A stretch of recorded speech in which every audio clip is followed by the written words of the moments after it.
Позвольте, я вас представлю вам человека, который проведет мастер-класс. Мы с ним чуть-чуть познакомились, поболтали. Действительно, классный человек в плане того, чтобы экспериментировать и пробовать много нового. С таким нашим питерским подходом необычно будет. Итак, друзья, встречайте Дерек Браун.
Спасибо. Добрый день. Как дела? Я плохо говорю по-русски, но я хочу попробовать. Вы понимаете? Okay. Меня зовут Дерек Браун. Я из Чикаго, США. Спасибо, что пришли. I'm very happy to be here in St. Petersburg. Thank you. Моя следующая композиция называется «Дякую». Спасибо. Автор я.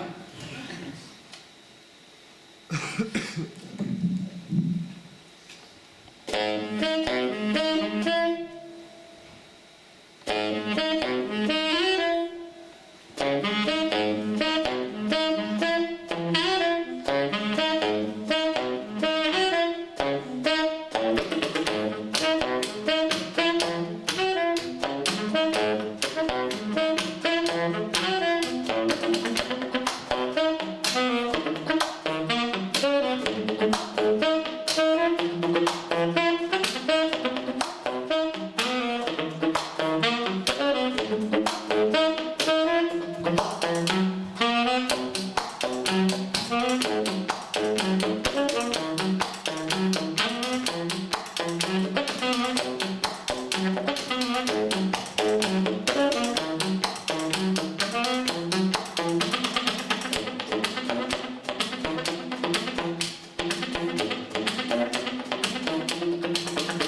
Okay, сейчас я говорю по-английски. Простите. But we have Yuri here. Give it up for Yuri, everybody. Теперь он будет говорить по-английски, я буду переводить. Well, I'm extremely excited to be here. This is my second time in Russia, but first time in this amazing city. Очень рад быть здесь. Мой второй приезд в Россию, но первый в Петербург. And I'm so excited to see so many friendly faces in the audience. Are you guys having a good time at the Jazz Across Borders so far? Очень рад видеть столько дружелюбных лиц. Скажите, ребята, вы как-то задействованы вот в этом фестивале Jazz Across the Borders? Куда-то идете после? Down? Good time? Ну, вам хорошо? All right, cool. Well, I'm happy to share a little bit of kind of my journey of kind of doing this style that I call beatbox sax. Рад буду поделиться с вами своим исследованием вот в этом стиле, который называют beatbox sax. And a question for you guys: how many of you play the saxophone? Вопрос для вас, друзья. Кто из вас играет на саксофоне? Поднимите руки. All right. And how many of you play a different instrument other than the А кто из saxophone? вас играет на других инструментах? Поднимите руки. How many do not play the saxophone? Okay. All right. So I'll talk about some specific saxophone things, but I'll also talk about some general things as well. В общем, он будет больше говорить я буду говорить больше о саксофоновых штуках, но и о каких-то основных вещах тоже поговорю, поэтому будет интересно в первую очередь саксофонистам, но и всем остальным. And the number one question that I get asked is, they say, Derek, how did you think of combining saxophone and beatboxing? Самый часто задаваемый вопрос это, Дерек, как ты пришел к тому, чтобы соединить саксофон и битбокс? But you want to know a dirty little secret? Once again. Do you want to know a dirty little secret? Хотите ли знать грязный маленький секретик? You can't tell anyone, Никому не надо будет рассказывать. but I don't actually beatbox. I don't know how to beatbox with my mouth. Но я не умею делать битбокс классическим ртом. Like, that's all I got. Это все, что я умею. Okay, so I never had the idea of, I'll combine saxophone with beatbox. I didn't think of it like that. Короче говоря, я никогда не думал, что, есть битбокс, я его соединю с саксофоном. Никогда так не думал. For me, it was just a long evolution of just listening to different sounds and slowly applying different sounds and techniques. Да, для меня это был такой больше длинный путь эволюции, прислушивания, взятия какого-то отдельного звука, вставления его в свою музыку. And, sometimes people will question what I do, like, is it really jazz or not? But one thing that I love about jazz is that it often takes from different genres. It takes elements from that and kind of creates something new. Да, частенько меня спрашивают, скажи, это вообще джаз или нет? Но то, что мне лично нравится в джазе, качество, это когда из разных направлений, из разных штук берешь что-то разное и соединяешь в что-то новое. And I actually had a kind of a classical beginning with my training, and then I kind of quickly moved into jazz for my studies. Я вообще начал как классический музыкант, а потом постепенно перешел в сторону джаза, созрел до джаза. And I very much, studied the fundamentals of jazz. I worked on my 2-5-1 licks. I was learning the tunes, all that stuff. В общем, я прошел классическую джазовую школу в том плане, что я учился обыгрывать сначала вторые, пятые. В общем, прошел самую настоящую саксофоновую школу. And I'm really glad that I worked on those fundamentals first, because I think if you want to stretch out, you have to have a foundation to base these things on. Good tone, good control of the technique. Да, я очень рад, что именно у меня есть вот эта база, потому что у меня есть понимание правильного звука, короче говоря, основ, чтобы уже дальше надстраивать. So, maybe in the middle of my college career, I remember hearing a saxophonist play a sound like this. Your college, you mean classical career? Well, I was just getting into jazz. Да, в начале своей джазовой карьеры он услышал одного саксофониста, который играл. And this came from kind of the free jazz avant-garde side. Да, этот звук, который он услышал, пришел от авангардного фри-джазового саксофониста, звучал он так.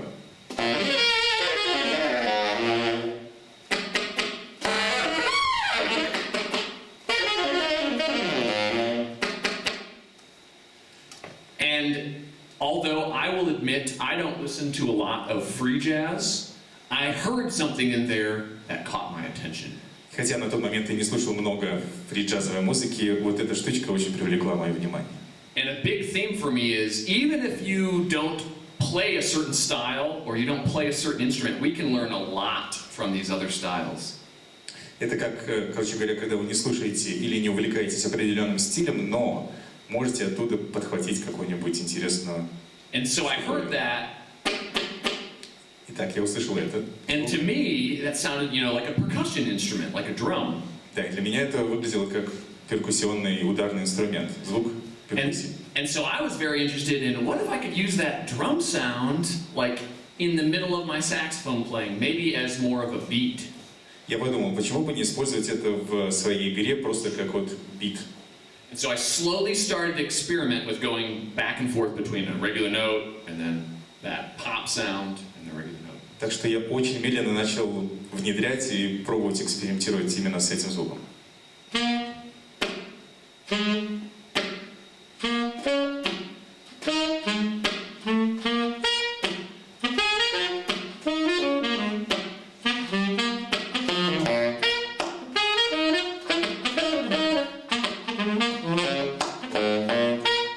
And just kind of improvising around that idea. И импровизировал вокруг этой идеи.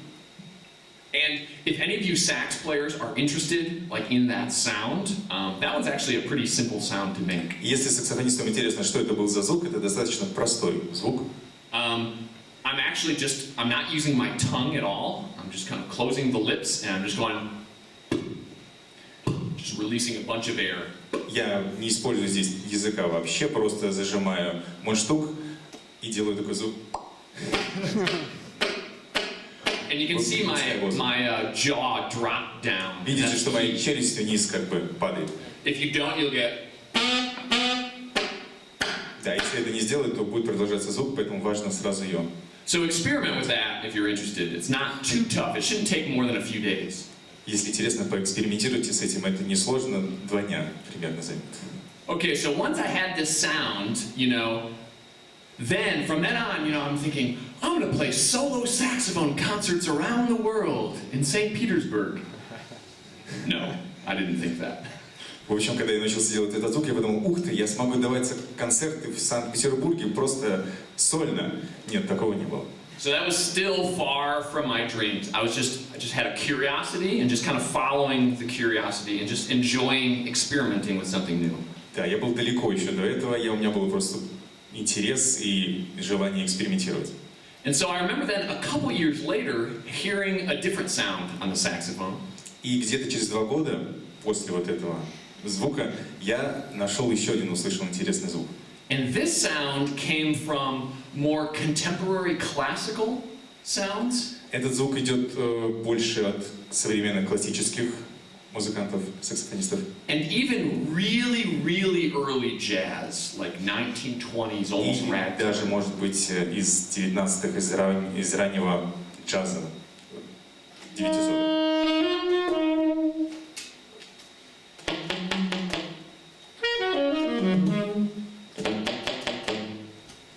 And once again, I was like, whoa, what was that sound? What was that slapping sound in the bass? Да, я опять такой, ух ты, что это за звук, что это за такой слэп? And, I asked around, maybe I looked online a little bit. Я поспрашивал, посмотрел в интернете. And I learned that technique is called what? И я узнал, что эта техника называется как? Yeah, slap tonguing. And if any of you have tried it, it's pretty tough, right?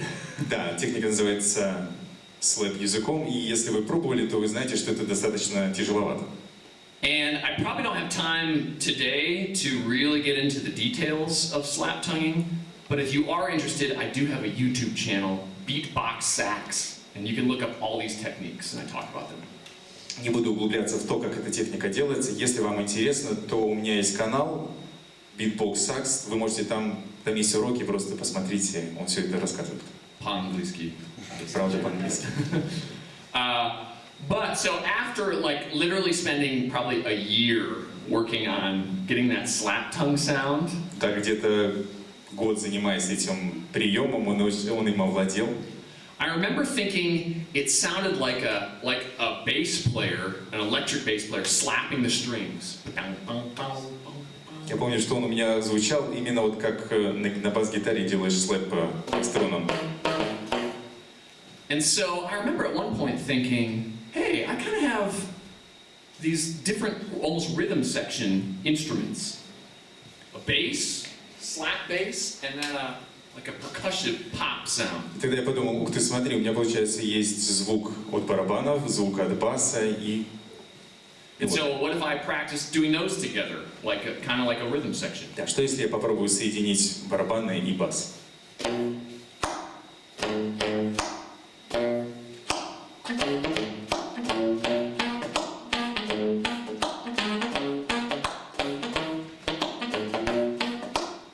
And And so at that point, I remember I was actually in a duo with a guitar player. Тогда я помню, что в тот момент я играл в дуэте с гитаристом. And if you've ever seen a duo of maybe guitar or piano and a sax player or trumpet, well, Да, если вы видели дуэты, наверняка гитарист и пианист или саксофонист и трубач. when the horn player is improvising, what is the guitar player or piano player doing? Когда импровизирует трубач или саксофонист, что делает гитарист или пианист? Это вопрос. Yeah, they're comping, they're playing the chords, accompanying. Да, они компонируют, играют аккорды. Now, what about when it switches, when the piano or guitar player is improvising? А что происходит, когда они меняются, когда гитара или фортепиано играет соло? What is the horn player doing, usually? Что дудки делают? Nothing. Smoking, drinking. Yeah. Doing this. Yeah, trying to look hip. So I wanted to get more involved because I had these kind of interesting sounds. Maybe I could take the role of the rhythm section. Да, мне хотелось быть вовлеченным, и я подумал, почему бы мне не попробовать выполнить роль ритм-секции. And I remember this time I was listening a lot to Bela Fleck and the Flecktones. Do you know this band? Once again, no. Bela Fleck and the Flecktones. It's an amazing band. В тот момент он слушал такой ансамбль Bela Fleck and Flecktones. Yeah. And they would do kind of a cross between bluegrass and jazz. У них такой граница блюграсс и джаза. And so with this guitar player, I would kind of do like this bluegrass background. Я делал, да, подкладки Like, в стиле блюграсс. You know, just like a bass player, kind of and it worked. Да, я делал такие штуки, и это получалось, это помогало. But not until I heard one more musician did I really start to believe in the possibilities of like a solo saxophone show. Потом, когда я услышал еще одного музыканта, это взорвало мой мозг и расширил восприятие возможностей сольного саксофона. And this musician is not a sax player. И этот музыкант не саксофонист. It's actually a singer. Это певец. Any guesses who it might be? Кто-нибудь Don't say. думает, кто это? Ты не говори. Бобби Макферрин. Yeah, Bobby McFerrin. Yeah, how many people know Bobby Кто McFerrin? из вас знает Бобби Макферрин? Okay, yeah, wow, great. So I also he's also kind of he's in between genres. Is he jazz? Is he classical? Is he pop? Он тоже, как вы знаете, между жанрами. Он и джаз, и классика. But if you've seen him perform, and especially his solo concerts, it's just amazing. Но если вы посмотрите его сольные выступления на концерте, это просто невероятно. You know, first of all, he'll be amazing with the crowd, kind of connecting with the audience. He'll get them involved, maybe singing, things like that. Да, он прекрасен тем, что он всегда увлекает аудиторию, он с ними поет, как-то взаимодействует с ними. But what really caught my attention was when it would just be him singing by himself with just a microphone. Но что меня привлекло, это то, как он работает, когда он один на сцене с микрофоном. And I noticed he was doing kind of like three things back and forth or simultaneously. И я заметил, что он делает обычно три вещи. So he had kind of this percussion thing going. У него есть перкуссионная On сторона. his chest, he'd be kind of beating out a... По груди он всегда бьет, дает ритм. Then he would do kind of sing a bass line with a Потом low voice. пропевает нижним голосом бас. And then what really got me is where he would put the melody. И что мне было особенно интересно, это куда и как он ставит мелодию туда. Because obviously we can't really sing or play any two notes at the same time. Потому что мы, как вокалисты, не можем вставить две ноты одновременно. Yes, we can do multiphonics. But it's not quite the same. Да, мы можем делать раздвоенные ноты, но это не совсем то же самое. So with Bobby, I noticed he would find a way to put the melody way up high in between the bass notes that he would sing. В общем, в случае с Бобби я заметил и увидел, наконец, как можно вставлять So like, мелодию. Он делал это наверху. but much better than that. Но But you гораздо get the лучше, чем idea. я сейчас показал. So that was when it was like, oh my gosh, I gotta try this on the saxophone. И тогда я подумал, блин, вот что мне надо попробовать на саксофоне. And so I remember taking a jazz tune, Tenor Madness, Я помню, я взял джазовый стандарт блюз Tenor Madness and thinking of those three parts, and I'll start with the melody. и разложил его на 3 части. Начал с мелодии.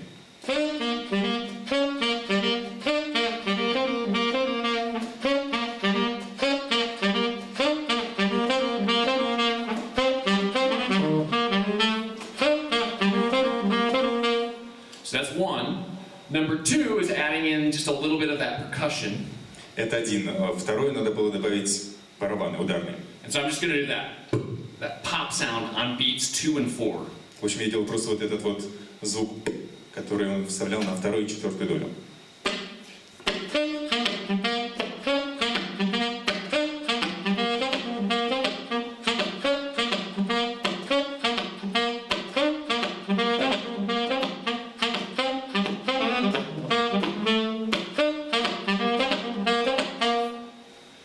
And then what's the third thing? Какая третья вещь, как вы думаете? The bass, yeah. Bass. And so for this, I'm going to do that slap tonguing technique, and I'm gonna play the root of the chord just on the downbeat. На бас он будет использовать слэповую технику и именно в первую долю аккорд.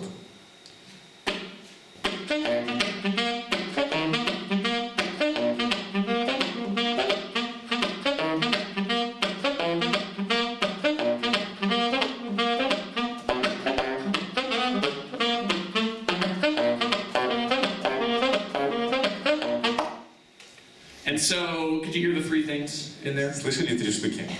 3 вещи, да? Okay. And so, okay. So then I got excited and I wanted to try this with some other songs. И я был впечатлен, возбужден и подумал, круто, надо попробовать с какими-нибудь другими мелодиями. And let me give you one more example of a cover song that I tried this. Сейчас я вам покажу еще один пример кавера на еще одну мелодию. So you guys all know the Police tune, Every Breath You Take? Все наверняка знают песню Every Breath You Take группы Police. So this one I started with the bass line here. Да, здесь я начинаю с басовой линии. And so I will slap tongue those bass notes. Буду с лэпом играть басовые ноты.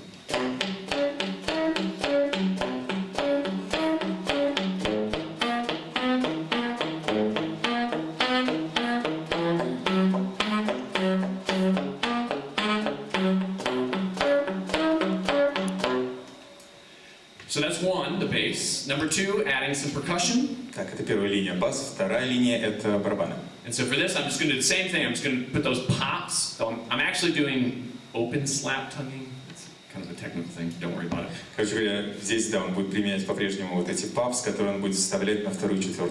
But these percussive sounds on 2 and 4 again. Опять же, на 2-ю и 4-ю, да.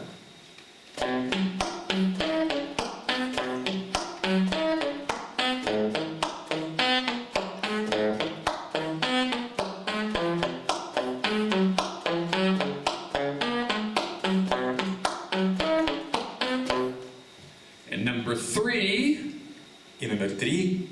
I play the saxophone. I usually play melodies. Don't forget about the Я melodies. саксофонист, надо не забывать про мелодию. Okay, so now where do I put the melody? Because I was just playing constant eighth notes that whole time. Куда вставить мелодию? Я и так уже играю восьмушки постоянно. So I actually came up with 2 ideas for this song. Да, здесь есть 2 подхода с этой песней. The first, I guess, would be influenced by Bobby McFerrin, Первый будет под влиянием Бобби Макферрина, where I play the bass line and percussion over here, then I stop to play a little bit of the melody, and then I stop that, and I come back, and I jump back and forth. да, когда я прыгаю, играю внизу басовую линию и барабаны, а наверху чуть-чуть проигрываю мелодию.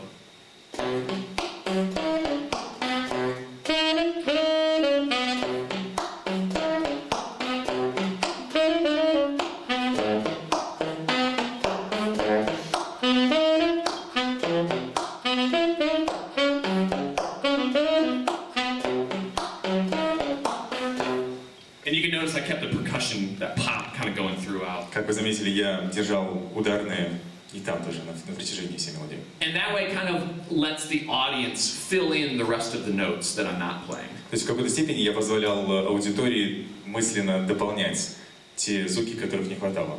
But if you are anything like me, we don't like to settle. We always want to take everything a step further, right? А если у вас есть вот такая штучка, червячок, как у меня, мне все время хотелось пойти на шаг дальше, что-то сделать еще. And so I want to see what if I could keep that bass line going the whole time without stopping. Я подумал, как все-таки вставить басовую линию на протяжении всего без останавливания.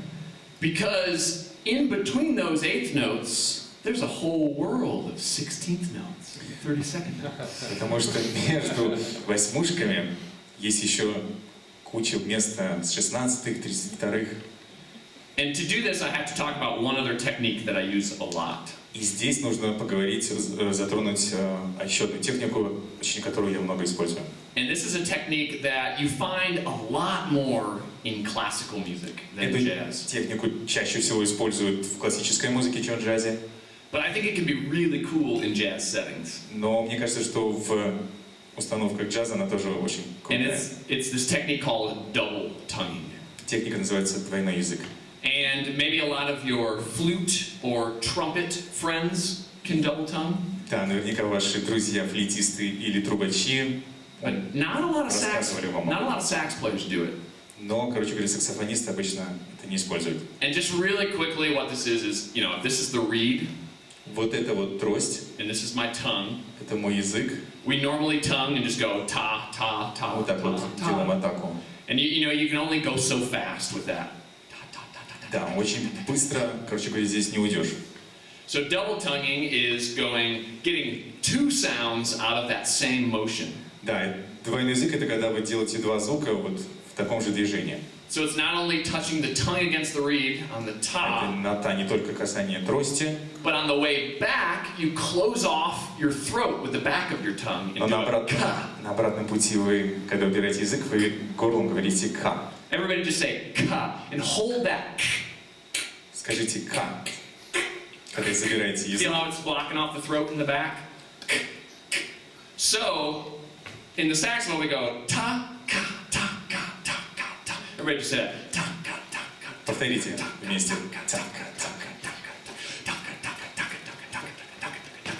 Смелее, смелее, ребята. And you can end up going basically twice as fast as you can single tongue, usually. Короче говоря, с такой техникой можно как минимум в 2 раза быстрее делать.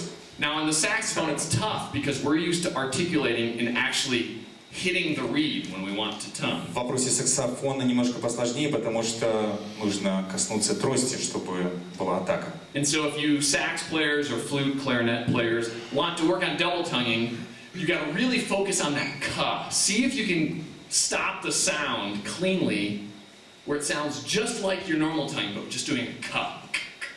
В общем, если вы саксофонисты или кларнетисты, то вам придется постараться, чтобы вот этот «ка» был такой же четкий, как и атака языком. And then you can start to alternate the ta, ka, ta. So. Потом можно это соединить.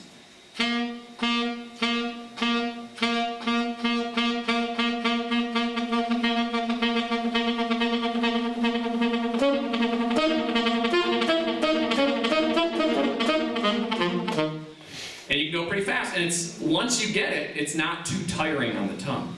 В общем, как только вы это освоите, это уже не будет тяжело для языка. So back to the song "Every Breath You Take." Итак, обратно к песне «Every Breath You Take».